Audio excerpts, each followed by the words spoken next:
आपको सबको बयान दूंगा, 5 मिनट रुक जाइए।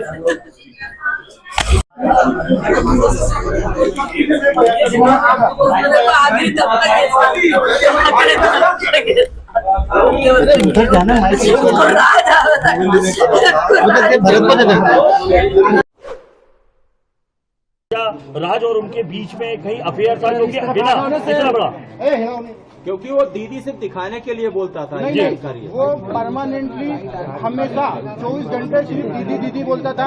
ये कि उसके राज की जो घर वाले हैं, उसकी बहन माँ वगैरह, वो भी यही बयान दे रहे हैं शायद मीडिया में।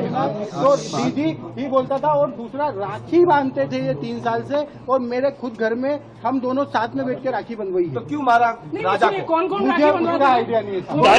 गाजीपुर वो पहुंची, गाजीपुर में पहुंचने के बाद उसने सबसे पहला कॉल आपको किया। उस कॉल में उसने क्या बताया, क्योंकि लगातार इतने दिनों तक वो गायब थी, पहला कॉल आपको गया।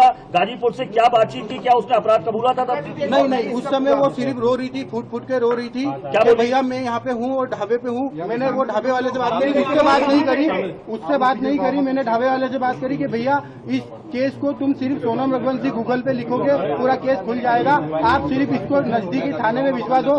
उसने बोला मैं अकेला हूँ। तो मैंने सब चीजें अरेंज करके 2-4 थाने में फोन लगाया और मैंने पुलिस को वहाँ भेज के उनको अरेस्ट करवाया। उससे 2-4 बार मेरी बात हुई थी, मगर उसमें कोई मैं ये नहीं पूछ पाया कि कैसे क्या करना, कैसे क्या गिराने हुआ, क्या हुआ, क्योंकि वो फूट के रो रही थी और घबराई हुई थी। अच्छा ये बताइए, आप कबूल नहीं करा है कि उसने हत्या करी है, मगर जो सबूत मिल रहे हैं उस हिसाब से मुझे 100% पता है कि उसी ने ये काम करा है और करवाया गया है। अच्छा।